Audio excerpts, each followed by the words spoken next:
here's a hard truth for the Buffalo Bills. How about this?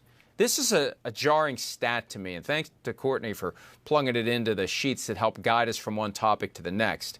Since the start of last season, the Bills have had 6 games, Myles, decided by 8 points or fewer, and they have lost every single one of them. So for the Bills, and maybe this is why we saw them do what they did to the Rams and the Titans, they have to kick your ass or they aren't going to have enough points to win. Yeah, well, that's one of these interesting things, right? You don't look at the Bills and think, well, they can't win close games, but it seems circumstantially they don't really do it that often. And they're not in close games all that often, but when they are, it seems like the one little thing here, one little thing there, and it just doesn't work out. I mean, you see Josh Allen right there where he misses that pass toward the end of the game, and his footwork isn't quite right, and you don't know if that has to do with the heat or maybe it has to do with something else that was happening on that play. But you do not expect to see Josh Allen, Tim Tebow a pass right there into a receiver. Oh, Tim Tebow catching a stray.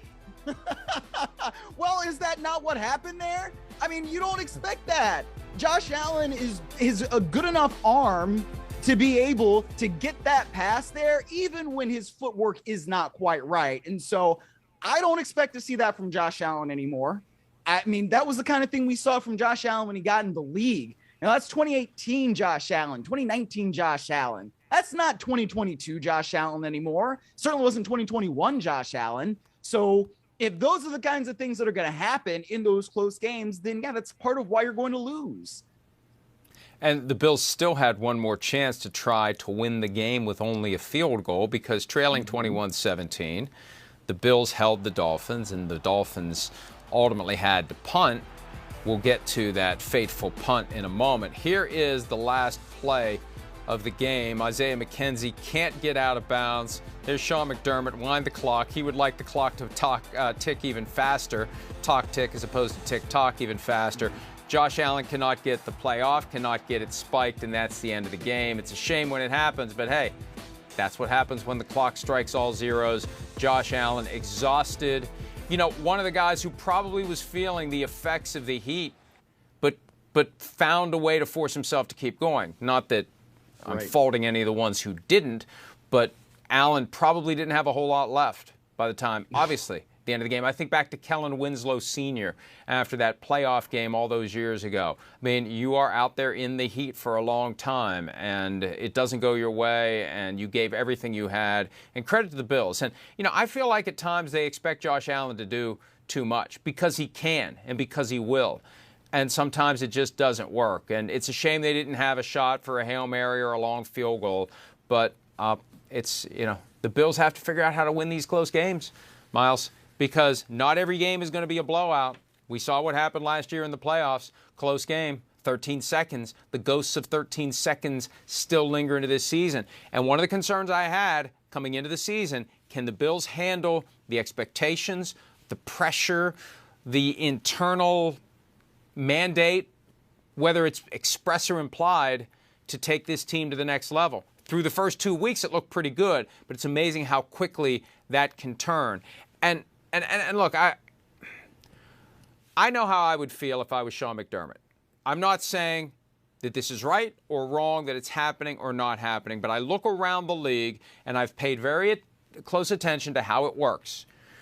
There's a danger in getting close and never pushing through. The danger is your ownership becomes tantalized by how close you get, and at some point they ask themselves, is this person the wrong person to push us through to the top?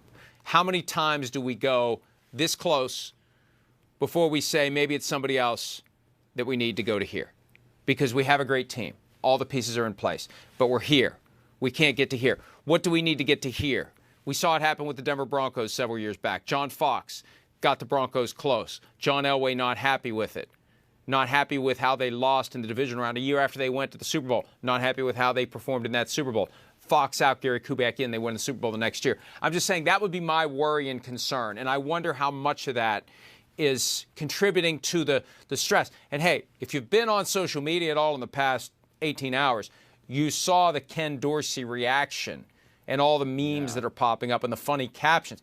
Ken Dorsey lost his, even though we're not live on Sky, it's going to take me a while to get comfortable saying it again, stuff. He blew a fuse after that game to the point where it was like, dude, it's only a game, Fokker. I mean, he was over the top. And it's an embodiment of the pressure they're feeling to keep this thing going. And yesterday, it was not going. It's a game of inches, and we always say that, but it's also these guys' livelihood. I understand to a point why Ken Dorsey would react like that, but I also think, like, gosh, man, we got to control our emotions at least a little bit. And there was somebody in the Bills box that, you know, put a hand or something over that camera at the end there. So, you know, at least somebody had the wherewithal to do that when Ken Dorsey's throwing his temper tantrum like Tom Brady on the sideline against a tablet. But I understand what you're saying, but at the same time, it's like the Bills did have a chance to win that game. They should have won that game. They had opportunities down at the goal line. They ran 90 freaking plays out there. I'm not too concerned if I am a Bills fan, because this is something where you can point to the circumstances and say, okay, I understand this result. I don't like this result, but I understand this result based on the circumstances and everything that was going on. You still need to find a way to win, absolutely, but I don't think the sky is falling or they can't handle the pressure or it's this or it's that because of what happened against a division rival and a hot day on a game where you didn't have a lot of people playing. They had dudes on the offensive line playing completely out of position, and they still were able to give Josh Allen pretty good protection. So there are a lot of things I think to be encouraged by, even though you didn't get the ultimate result that you want. They go back to Buffalo, they pick up the pieces, and they go to Baltimore for their Week 4 game to try to get to 3-1. Huge difference between 3-1 and 2-2. The Ravens enter that game also 2-1. That is a huge game that will have ramifications into January with playoff positioning, etc. Then the Steelers go to Buffalo. Then they go to Kansas City, the Bills do, for their showdown with the Chiefs. A 4:25 p.m. kickoff on Sunday, October 16th, and then they have a bye week. So 3 more games to get to 5-1. And I think in their mind, anything less than 5-1 is a failure, and they probably had designs on going 6-0, the way they were rolling. I think that was the rude awakening for the Bills yesterday. They made it look easy the first 2 games. Yesterday was difficult, and 0-6 now in games decided by 8 points or fewer in the past 2 years. Hi, it's Mike Florio. Thanks for watching PFT on YouTube. Hit subscribe for the latest news and analysis from Pro Football Talk.